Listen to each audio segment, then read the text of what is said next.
Hi everyone, this is Angie Wong and I'm president of Legacy PAC. I just want to thank all of our followers. We're close to 100,000 followers on Facebook and we've only been around for a few short months. So thank you again.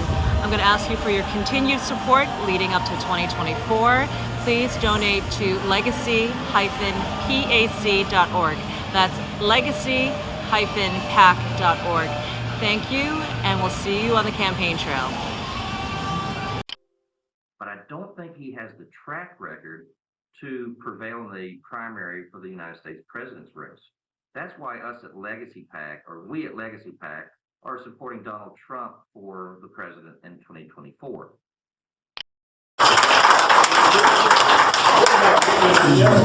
We're sitting here too much. But you're going to do very well. And I just had somebody write down, first of all, James and Sarah Pritchard, thank you very much. Yes. Great job. Thank you. We appreciate all the help. Stanley and Donna Fitzgerald. Right here, sir. Thank you very much. It's great. It's great that you're with us. Mike Acton. Hi, this is Stan Fitzgerald with Veterans for Trump and Legacy PAC. I'm here with Mr. Semi Bird, who is running for governor in the great state of Washington. How are you this morning, Semi? Doing great, my friend. It's good to be here with you. Thank you. Well, you're very welcome, and thank you for joining us. Can you tell our viewers a little bit about your background? Yeah, I'm blessed to be here. I always say by the grace of God go I. So I started out in the inner city ghetto of East Oakland, California. 1961, born without civil rights, raised by a woman with 7 children, right? So single woman, single mom in the ghetto, 7 kids. Mom raised me to be a Christian gentleman. She raised me to be resilient, to have self-esteem, self-respect, and understand my self-worth. I like to tell people, Mom always said, there's nothing you can't do. You can. So I said, essentially, she raised an American, not an American. And so Mom moved us to Seattle, Washington when I was 7. I was raised in Seattle, dropped out of high school in Seattle, joined the United States Marine Corps. Mom made me promise to get my diploma because she had to sign for me. I did. We accomplished that mission, served 2 enlistments with the United States Marine Corps, received my honorable discharge. 16 years later, I, post 9/11, volunteered to serve in the Army Special Forces, became an Army Special Forces Green Beret at age 43. Went combat tours, Bronze Star Valor, Purple Heart, Meritorious Service Medal accommodations. What servicemen do is what we do. We don't do it for medals, but if you wanted to measure it, I did okay. Praise be. And went reserve status, went in the Washington State Army National Guard off of active. Took a job with the federal government. Started out as a GS nothing. Worked my way up to GS 14 out of 15. Ended up retiring from both the military and from the federal government. I taught at Washington State University. I wrote leadership curriculum, and I'm a behavioral scientist. And so as a behavioral scientist, I don't do clinical, I do organizational improvement, organizational performance, leadership development. I know I unloaded a lot on you right there, but I've had a blessed career. I actually have a resume. I think we need to start thinking about replacing career politicians with career Americans. I've been a small business owner. People have worked their entire lives to aspire to reach that American dream. I have. And when you look at where I started and you look at where I am, I've overcame adversity. I got my bachelor's degree, summa cum laude, 4.0. I received my graduate degree from Villanova University, right, 3.74.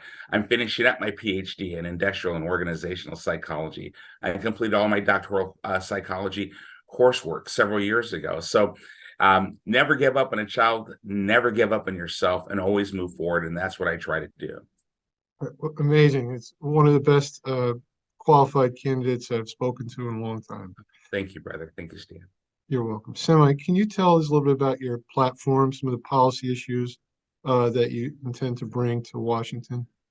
Well, absolutely. And I would think predominantly socially, we've become, and I don't want to keep using that word woke, but I'm trying to think of a better way. That's probably the nicest way I can put it when you really understand where that woke ideology comes from. But when we look at that and you look at me and you've heard my life story, one of the main things I want to do is unite people back around the Constitution and the Declaration. Even Dr. Reverend Martin Luther King Jr., when he fought for the soul of America and died for it through the civil rights movement, he united us. He believed in America.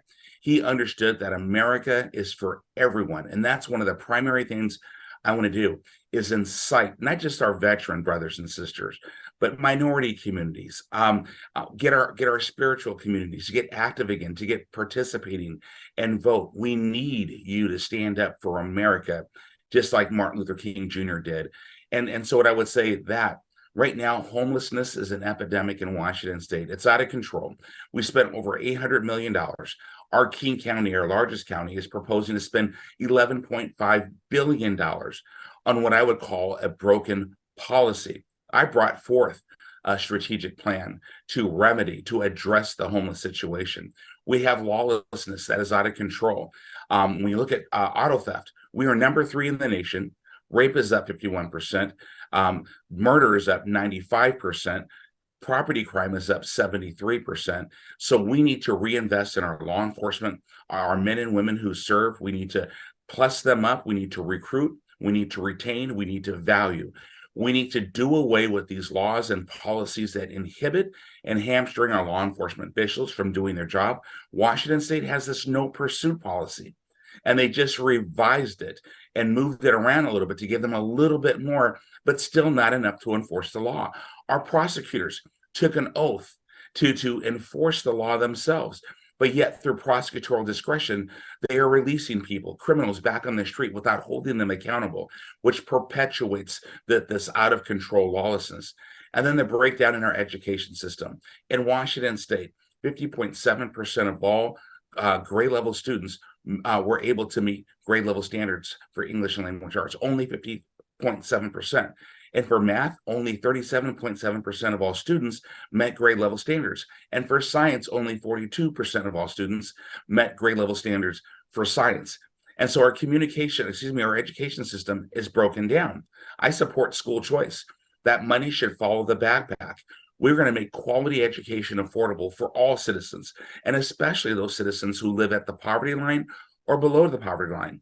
They can't afford that alternative of putting their child in a private school, a better school. They can't. So we need to give school choice, and we need to improve our public education system from urban through rural. And we could talk about taxation because it's out of control. We continue to increase taxes, property taxes, gas taxes. They are inventing taxes. They call it an excise tax. It's an income tax. It's against the Washington State Constitution. And so, Stan, while I could talk about all the things that we want to do with our platform, we can talk about energy independence, nuclear, hydro, both carbon free, both highly effective, not this, I would just say, this misleading climate change ideology that costs jobs, that inhibit growth, that actually costs more money, and we don't have the infrastructure to support it. So there's a lot on the agenda, but I gave you the meat and potatoes. Right. There's a lot we're going to be doing. Well, we need to help you get across that finish line. Thank you. Semi, one of the things I'm hearing from people all across the country is they're concerned about the weaponization of the government against conservatives. We've seen it going back a long time, but it's only gotten worse since the Trump era. I mean, New York has charged President Trump. I don't see any crime there. The FBI is being exposed for what they are, politicized.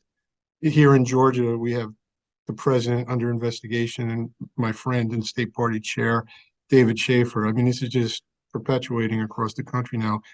What are your thoughts on this subject? And is there anything you might be able to do in your state to help prevent it? I will tell you, Stan, both emotional and frustrating. We have a constitution. We have the supreme law of the land that was written to protect our citizens, not to make our citizens vulnerable to weaponization of the government. And so our FBI, our law enforcement, these are our trusted men and women who are there to serve and protect, right? Not to bend the law to specifically target individuals because they have political differences. You know, when you look at what the FBI or the Department of Justice did with parents, right? Parents who were standing up for their children, standing up for their children. And there was this proposition from the National School Board Association in partnership with the Justice Department to label them as domestic terrorism. In Washington State, Attorney General Bob Ferguson and Governor Jay Inslee proceeded to push forward House Bill 1333, which was Violent Extremism Commission. And this is this commission that would be formed to look at certain individuals and deem them persona non grata and violent extremism. And you know what this is about. Just like they did with President Trump. If they disagree with you, if they see what you're doing is effective and they're jealous of you, and they didn't like the fact that you got elected to begin with, they don't like where you stand, they come after you and they use government to do so, not the rule of law. Well, this is violating of our constitutional rights. I mean, clearly, whether it's the Fourth Amendment, we can go on. This is just an abuse of power and abuse of authority.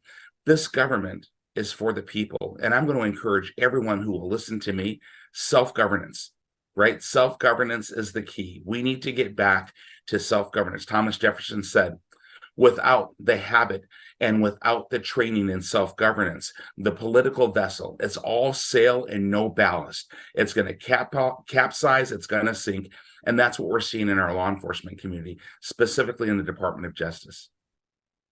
Thank you, sir. And I do want to encourage our viewers across the country. We need men like Semi-Bird in office to push back and on these criminal actions by our government. So, Semi, how could people across the country find your website?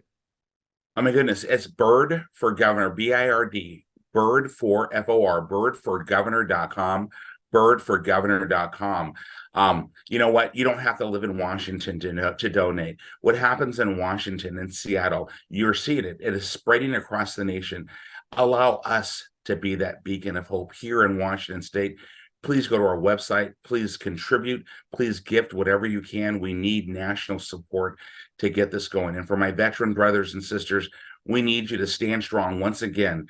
That honor, right? That oath to protect and defend the Constitution of the United States against all enemies, foreign and domestic. That DD 214 does not take us out of the game. Get engaged, get involved, run for office, but please vote.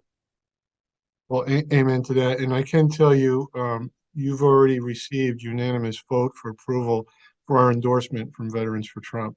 So we will be putting that out in the media today, and I'll get it to you shortly.